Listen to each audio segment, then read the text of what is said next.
seperti itu. Kemudian kita masuk ke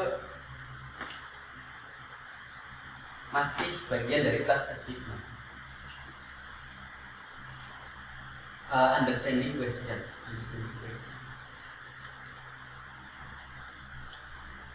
Nah tadi nanti ada 3 tahapan untuk understanding question. Yang pertama menentukan jenis isu, yang kedua menentukan keywords, yang terakhir memahami task instruction. Nah kita masuk ke sini ya, materi pertama menentukan jenis isu. Oke.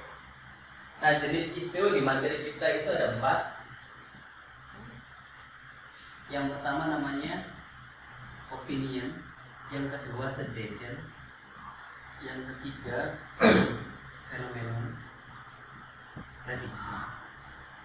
Nah fungsinya memahami jenis isu itu buat apa? Tadi kan kita belajar introduction nih. Introduction isinya paraphrase isu. Nah jadi dengan kita mengetahui jenis isunya, maka kita punya dasar untuk memparaphrase. Misalkan learning IELTS in Pare is effective. Dari keempat itu kira-kira kalimat ini masuk ke opinion, suggestion, phenomenon, atau prediction. Learning IELTS in Pare is effective. Suggest. Oke. Opinion. Ayu. Fenomena. Yang benar adalah opinion. Karena masih relatif kan? Belum tentu menurut Ratna efektif, menurut Ayu belum tentu juga.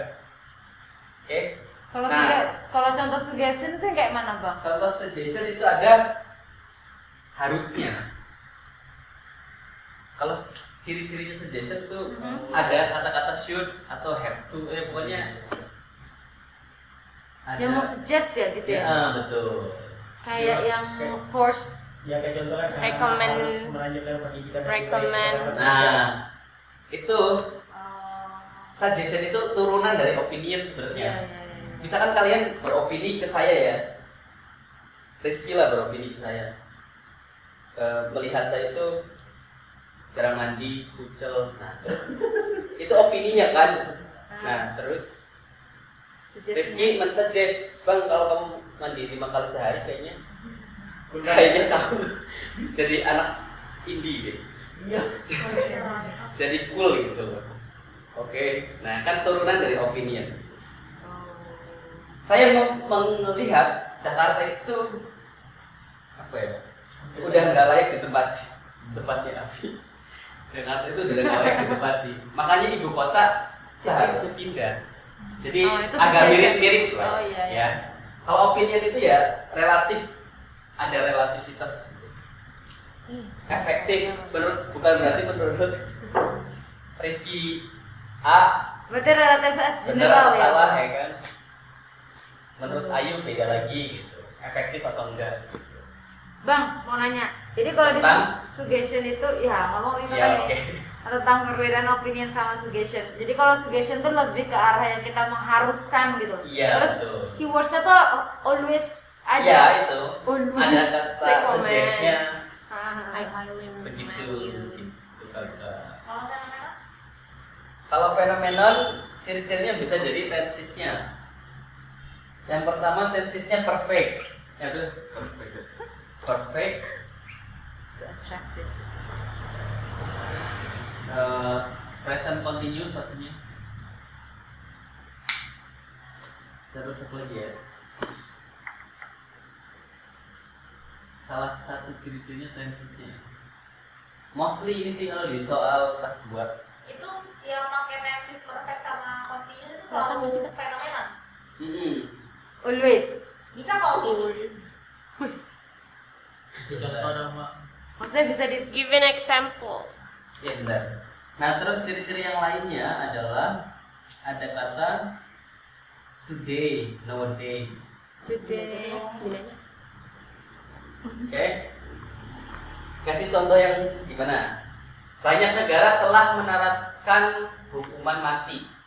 Telah menerapkan berarti udah kan? Berarti itu adalah suatu sebuah fenomena. Oh, kata kuncinya ya perfect sama present continuous ya. Nah, Misalkan nih masih temanya belajar IELTS di Pare. Karena banyak orang menganggap efektif, akhirnya terjadi sebuah fenomena more and more people are coming to Pare to learn IELTS in Pare. Gitu. Are coming to Pare to learn IELTS. Itu fenomena. Bisa dimengerti. Nah, prediction ciri-cirinya pasti tensesnya Future. future. Terus ada kata-kata predictnya. Paraphrase-nya dari predict apa? Predict. Forecast. Terus Be predicted. itu pasti kata predict. Kata lainnya apa? Ada foresee, meramalkan, ya. Nah, itu adalah keempat jenis isu, guys. Untuk ngapain? Untuk dasar kalian memparaphrase. Oke. Misalkan kalian mendapatkan isunya, ini masuk kemana kira-kira? Opini. Ya, kalian harus memparaphrase isunya tetap dalam ranah opinion. Tapi Gitu ya. boleh nggak sih kalau di paraphrase isu itu di introduction misalkan kita nowadays Iya. Oke, pertanyaan yang bagus. Jadi, kan ini ada dua komponen dalam introduction. Kita harus bisa men-spare paraphrase isu itu berarti yang inti ke dalam isunya. Maksudnya inti isunya masuk ke sini. Paraphrase isu. Nah, pertanyaan Ayu tadi, kalau mau ada nowadays-nya di setiap intro kalian, Iya. kalian kasih namanya background umum dari suatu tema, ya. Itu, jadi itu terpisah dengan isu ini. Oh tapi nggak apa bisa itu ya? Bisa, tapi dia kategorinya ke sini. Karena nggak semua tipe ini menuntut nowadays. Gitu. Jadi learning IELTS in Pare is effective. Nah, Rifki coba kamu paraphrase learning IELTS in Pare is effective. Paraphrase isunya dulu. Nanti saya bikinin background.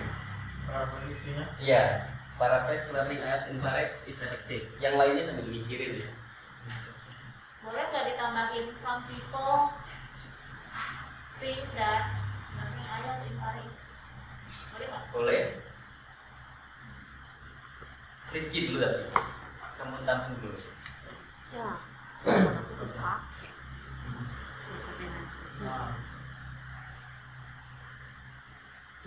English learner thinks that studying IELTS in Paris selain efektif apa ya?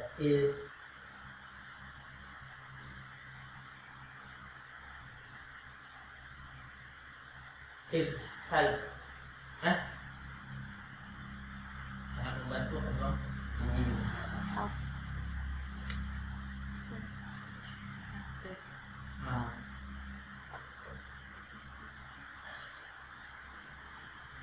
ya is suitable, sangat cocok.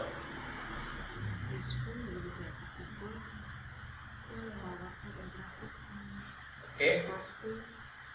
Learning IELTS in Pare English learners think that studying IELTS in Paris is effective gitu. is Kayak kamu tambahin English learners ya. ya Karena ini sebenarnya statement, ya statementnya kalian bisa tambahin some people tadi Ayu ya. Bisa kayak gitu tadi. Yang penting ranahnya masih opinion. Oke. Learning IELTS berpikir bahwa learning IELTS in Pare itu efektif, cocok, suitable.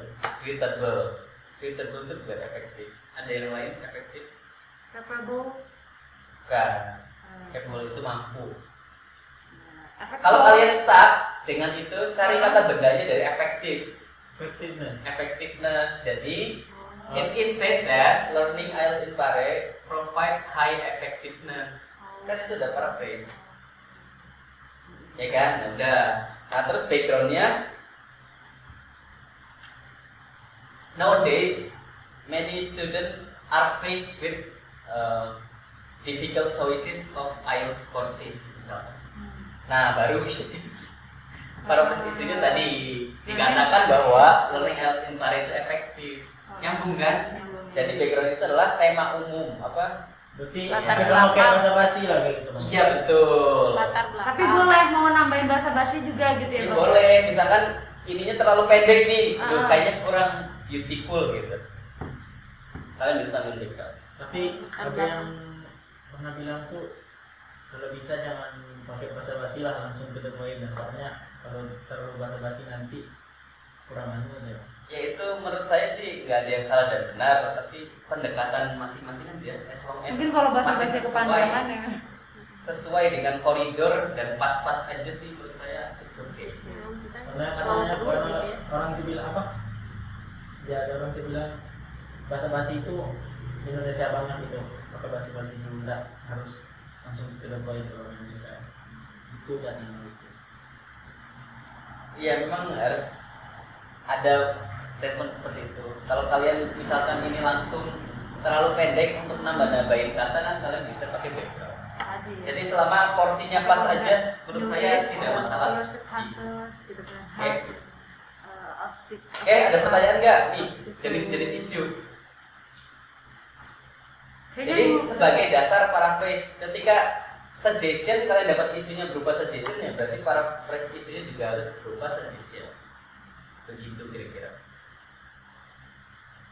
Oke.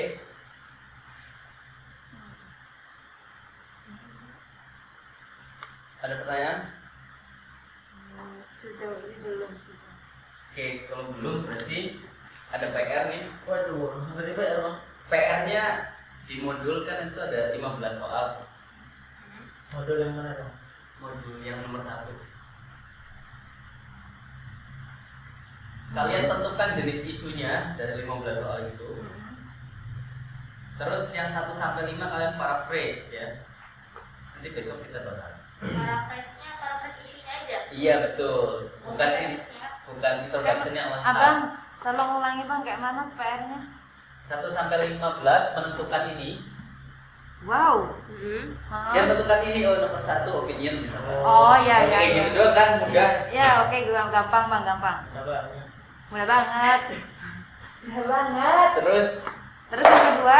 yang kedua soal 1 sampai 5 kalian paraphrase isu. Oh iya ya. Oke. Heeh. Itu. Isu ya, bukan Ya, bukan bukan- task bukan task instruction. Bukan introduction yang lengkap. Oke. Oke. Gitu kira-kira guys. Ya, it's nice to meet you for the first day. See you besok ya. Oke. Class dismissed. Thank you. Assalamualaikum. Salam. Waalaikumsalam warahmatullahi wabarakatuh. Thank you, Mau sir. kapan? Mau